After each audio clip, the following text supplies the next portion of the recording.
Yeah. Again. Welcome back. If anyone's still out there. No, I know they tip it. So Horizon report, we approved the minutes of the last in-camera meeting, and we gave in 18.2, we gave staff direction regarding purchase of land sale, right? That's it. Okay. So we'll move on to confirming bylaw. Sorry, item 14.4, we amended the agenda for that, so we still staff report 60/2022 to discuss. Okay, so we got to do 14.4, the recreation field complex field report. That's you, Matthew. So we're going to tag team on this, if that's okay. So I'll start by going through the community feedback. Samantha is going to go through the guiding principles, and then Nathan will start us off on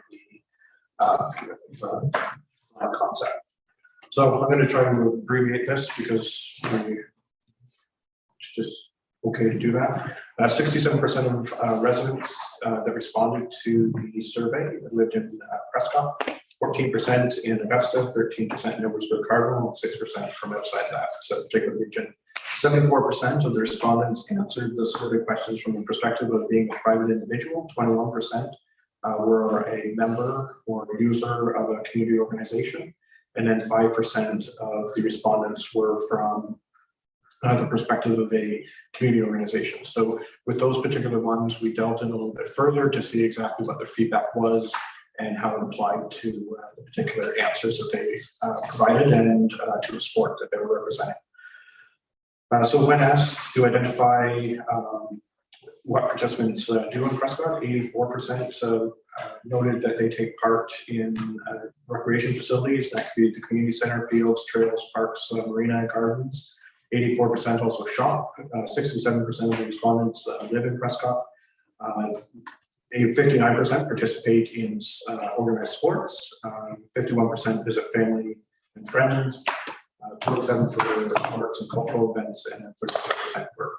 We did have a nice cross section of ages, so fairly even from 30 through 39 to over 60, and then a reasonable representation under 18 to up to 29 years of age. 77% of respondents are in Prescott every day or a few times a week for the purpose of recreation. 17% are a few times a month, and then 6% are a few times a year.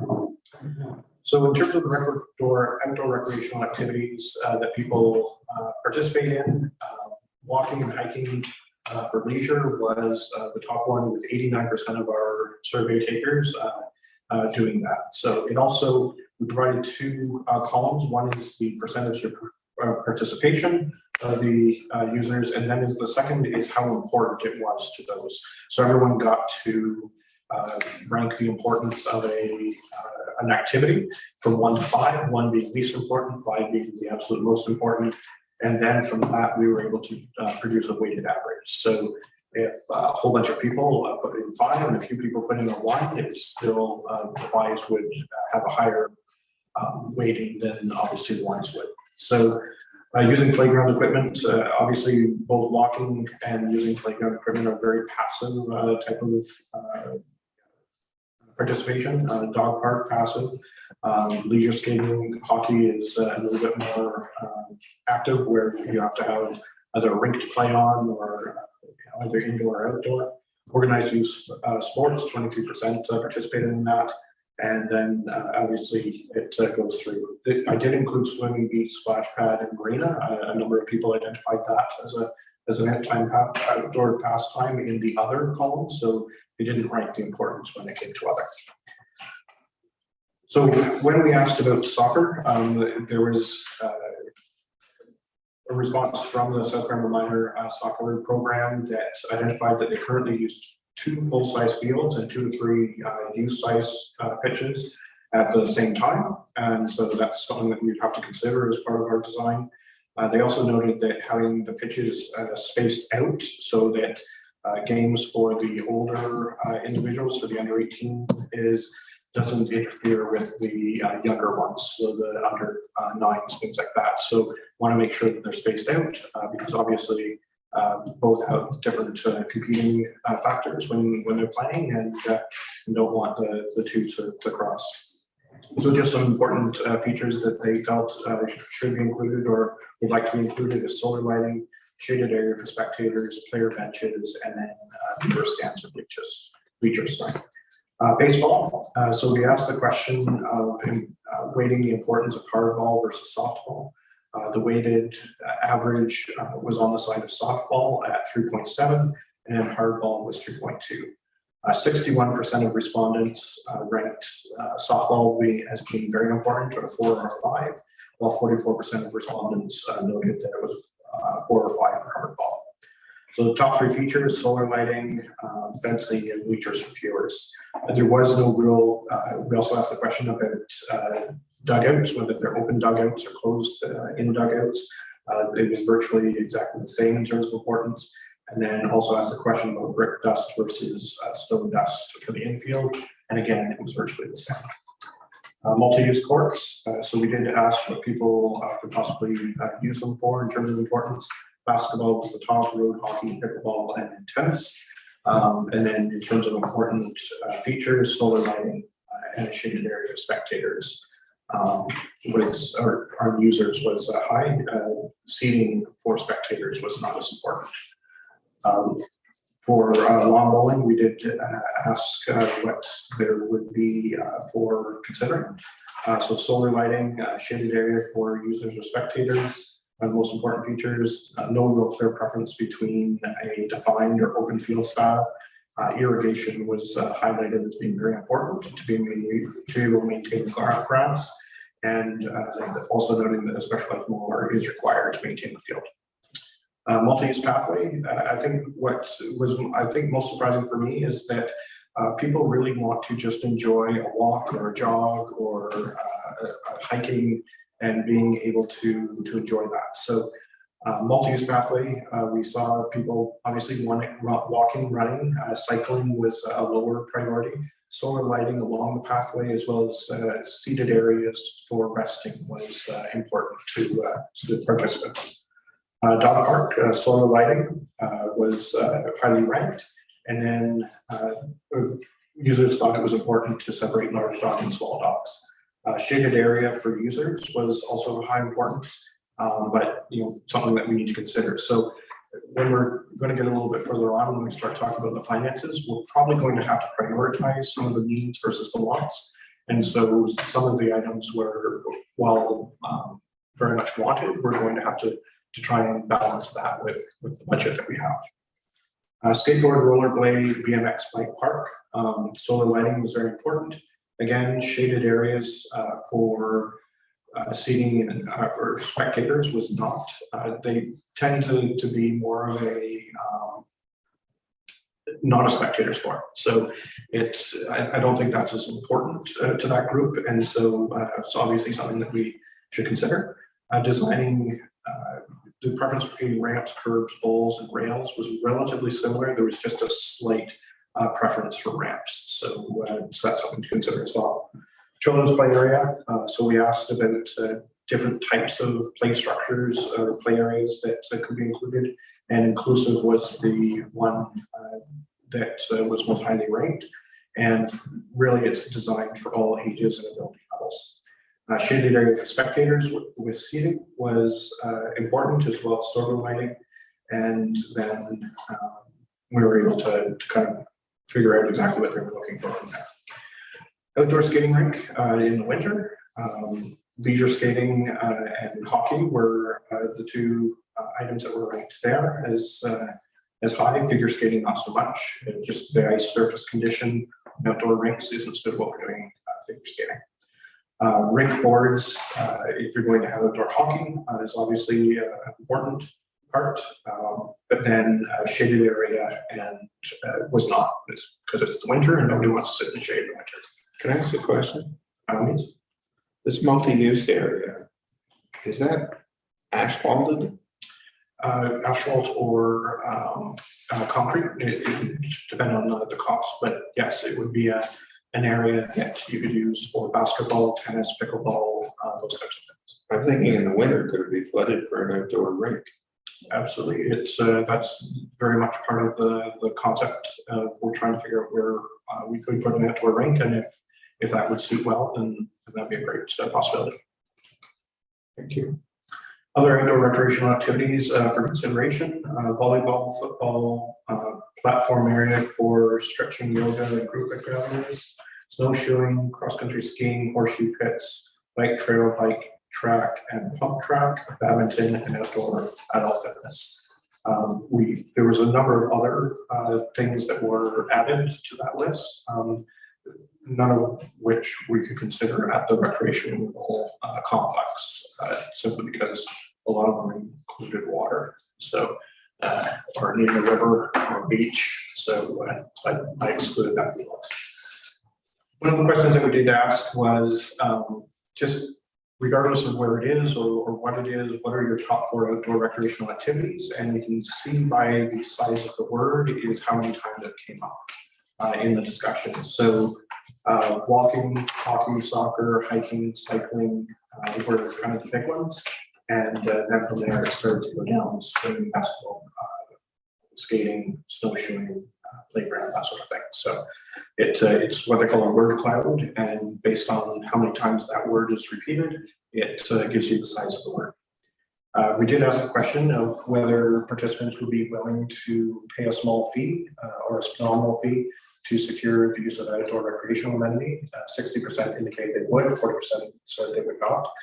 For just to preface that, if let's say a league is going to want to secure the use of a field for a particular evening or time, then a lot of other municipalities charge a nominal fee of let's say $20 or $25, and every time they use the field, then it's theirs and it's secured for that. It doesn't preclude other people from using it at other times. It's more just being able to secure that and then making sure that all the prep and maintenance is done for their particular time.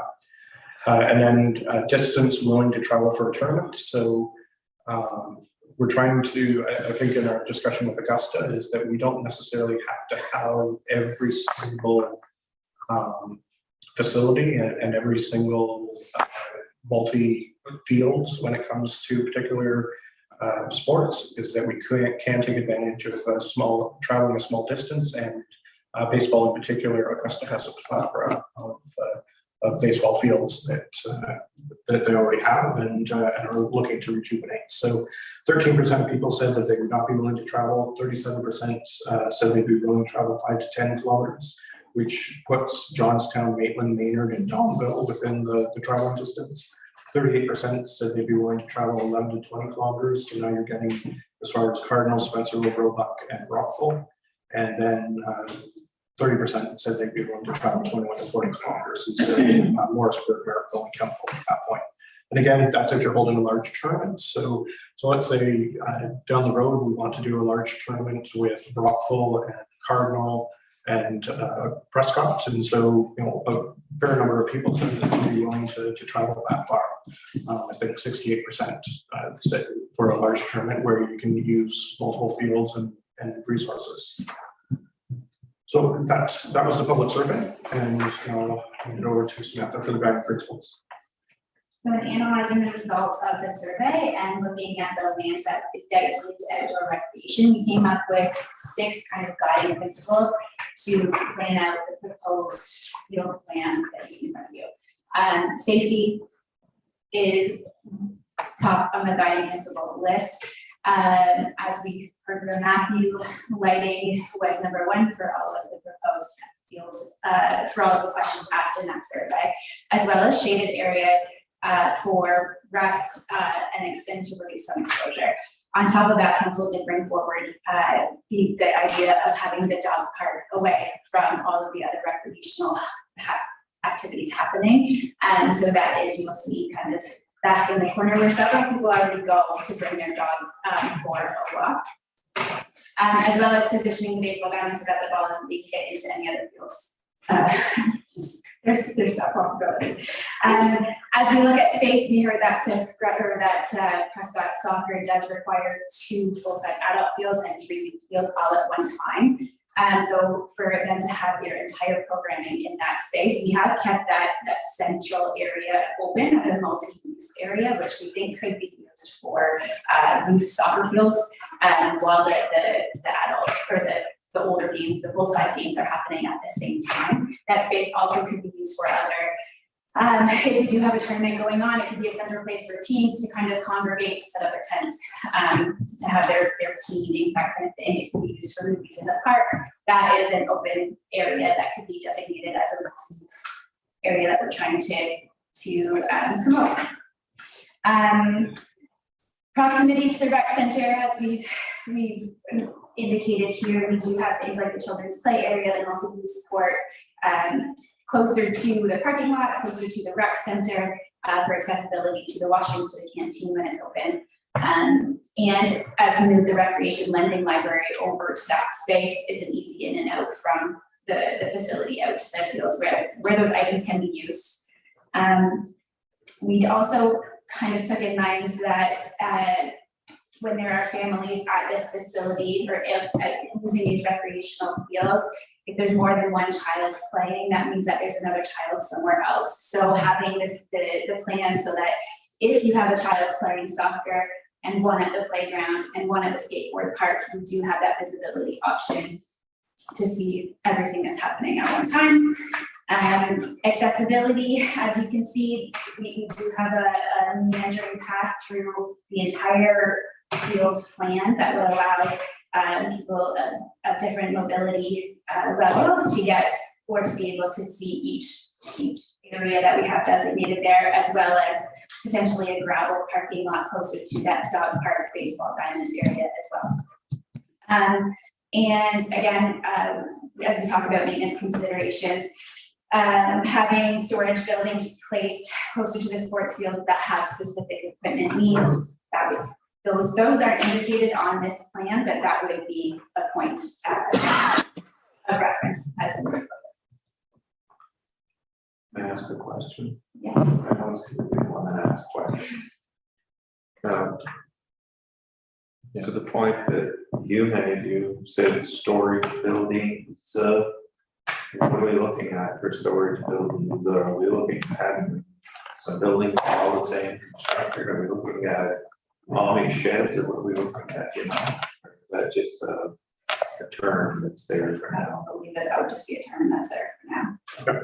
So I think it would be highly dependent on particular sport that we're talking about. So if we're talking about lawn bowling club, what do we need from a maintenance standpoint? What do we need from a player standpoint to be able to set that field up and be able to move forward with it?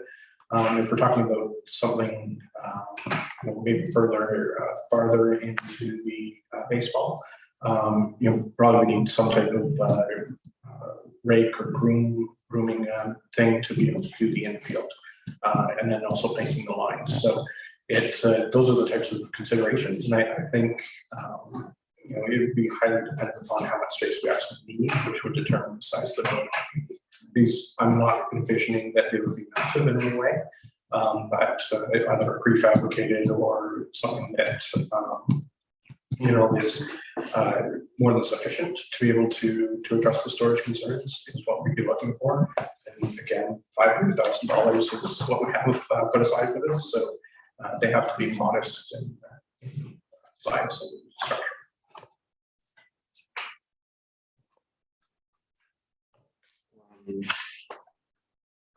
What is that thing just the right of the lawn bowling club? I can't. Yeah, so I can run through the layout that's here on the next page. So there's several different things that are incorporated here. We did work with the operations team on the recreation side to kind of have them involved with the discussion of the layouts, and then Samantha takes credit for putting this together, the actual diagram. And then so what I'll do is I'll just kind of work from the bottom of the page and go to the top, so kind of you can follow along. So the gray bottom is the light gray is the parking or the asphalt, dark black there is gonna be the recreation center. And then as we kind of come up from that, there's like a little kind of zigzag zipper looking thing on the right hand side, and that's a stormwater ditch to carry the water from all the underground parking, or sorry, all the water that comes off the parking lot and carries it to the north. Yeah, so it's a ditch line. And then if we look at the little black lines that kind of meander through all of the by all the fields, those are proposed walking paths. And again, we need to keep in mind, this is just a conceptual plan as well, and it's again subject to change, but it's just sort of to get the overall view in front of council to see what you think. So if we look at the orange area to the very left, that is a skateboard park, or scooter bike park, and then the little yellow area is the children's play area, again kind of closer to the building. And then if we continue over to the right, we have a small green area with lots of white lines, and that would be a proposed lawn bowling area that's close to the facility. And then the purple is the multi-use court with a basketball court and kind of a pickleball tennis court showing in there. And then as we continue kind of north, the dark green areas are both big soccer fields, so senior soccer fields. And then in the middle is the lighter green in the middle is we call it a flex area, and that could be used for the smaller soccer fields if they're, it's just kind of indicated earlier in the report that you need a smaller area for that, or it could be used for several other things. If there's say a soccer tournament going on, that could you could set up some things there where you can kind of connect to both soccer fields from a spectator point of view. And then so then the red block is the baseball field, and that would point out as you're hitting the ball, kind of go towards the stormwater pond channel there, or the stormwater ditch. And then the little blue area to the top right is the dog park, and we would anticipate that we would leave that as kind of as much of a treat area as possible, because I think that people would like a lot of shade, and I think the dogs kind of like to run around the trees and stuff like that. So it's a good area for that. And then we have a gravel, or proposed kind of probably gravel parking lot, the dark or the light gray, just to the left of the dog park. So that pretty much sums up what we've got in there, and that takes into account the stuff that was taken out of the survey. And it's nice to see that it all kind of snugly fits in there. There's nothing east with. Don't we not own the park that's east of the actual where that soccer field dog walking park was? That's not ours. Nope, so that is owned by next owners. We weren't able to talk them out of it. We're unable to reach them. We're money for it. Or did it come to that? No, they weren't prepared to make a decision at this point. That's pretty close to the building, yeah. No, I think the building is down here, and then there's this vacant area that.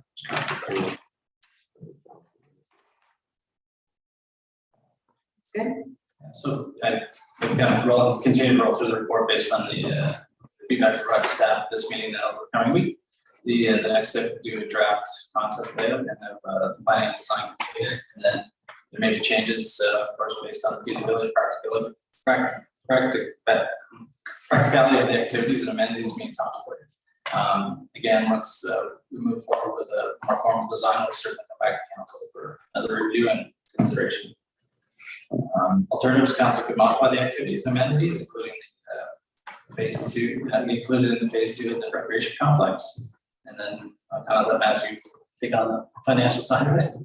So if you remember, we put aside $500,000 to support the recreational activities, the outdoor ones for the complex. And so we've gone to a fair amount of consideration here to define the areas. I think as we further develop the plan, we'll need to fully understand what are the how to have items, what are the needs versus what are the wants. And this can absolutely be an iterative process where If we start with a soccer field and basic baseball diamond and things like that, we can always add on to it as we go. One of the things that we started to think and talk about from a skate park perspective is other municipalities have done kind of modular portions of the skate park. So you have a base that you start with, and then you add modular rails, modular ramps, things like that. So you can actually change it up from year to year or season to season, and then be able to have an interesting area, as well as we know that the skate park cost about $130,000 back in 2003. So you can imagine that it's going to be significantly more expensive in $2022 or $2023. So I think we just need to understand how do we get the most that we can at this point, and then continue to build on it as we go. So maybe not all of the areas are lighted first off, but we can add onto it as we go. Same with some of the other amenities such as shade structures, things like that. Those can possibly be added at a later date. And really, at the end of the day, anything that we do now, we want to do well so that people want to come and use it. And then we'll continue adding amenities as we go. Matthew, when you bring this back again, are you going to break down how that 500,000 will? Absolutely. Okay. So we need to do a little bit of work around the topography. So now that we've handed this back to the engineers and say, with the topography to make a soccer field flat, what are we going to need to do? How much fill do we need to bring in? How are we going to do that?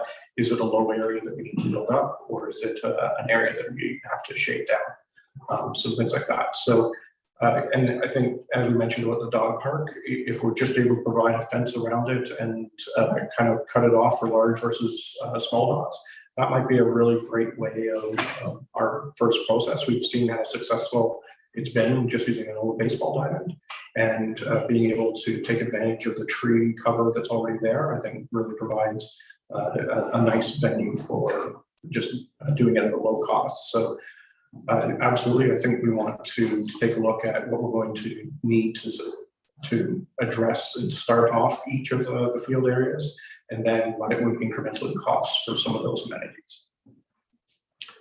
Where you've got that top soccer field and the gravel parking lot and the dog park, that is really wet in that area.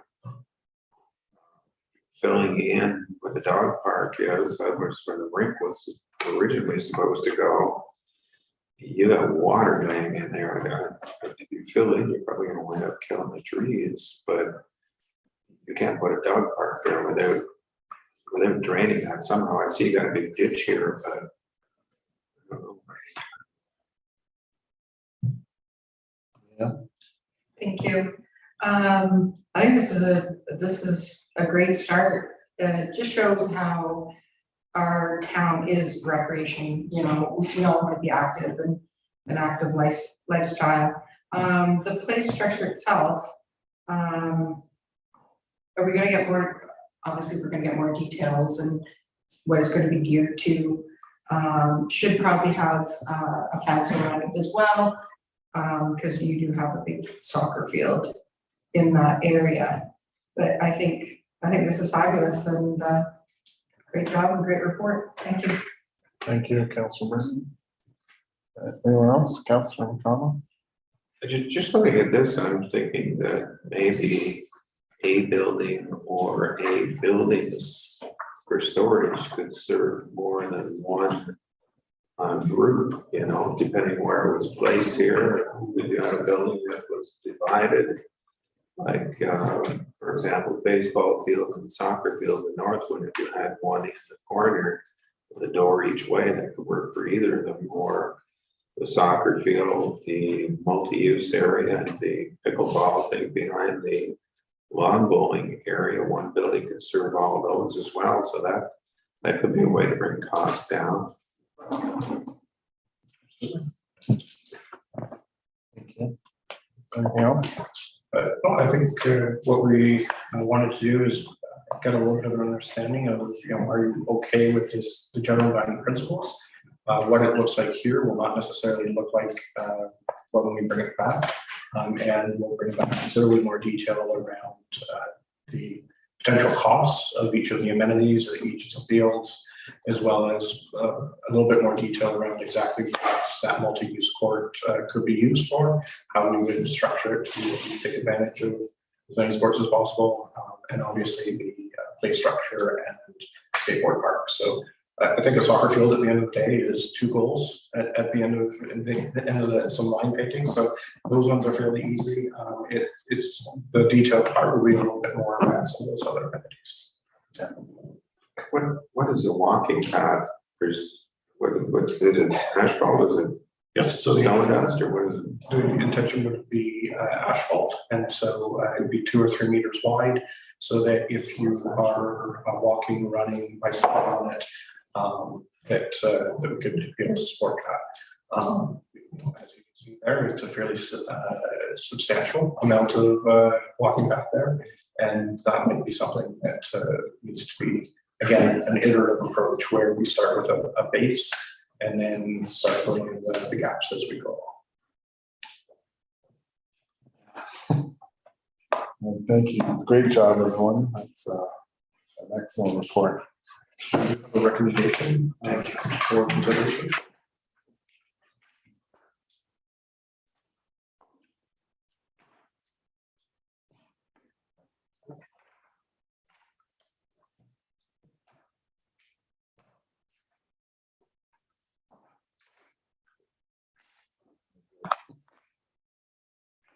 All right, so recommendation that council direct staff to work on the planning and design of the outdoor activities and amenities as outlined in staff report 60-2022 and return to council for approval of the final layout and design. Yeah, movers by Ray. Oh, Councilor Mike. All in favor? Thank you.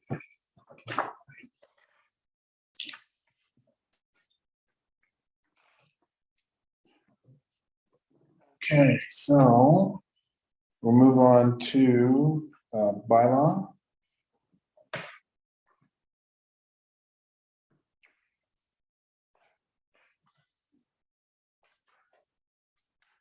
Confirming bylaw 2522, being a bylaw to confirm the proceedings of the council meeting held on May 16, 2022, be read and passed, signed by the mayor and clerk and sealed by the seal of the corporation.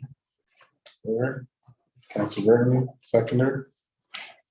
Councilor Mike. Fair.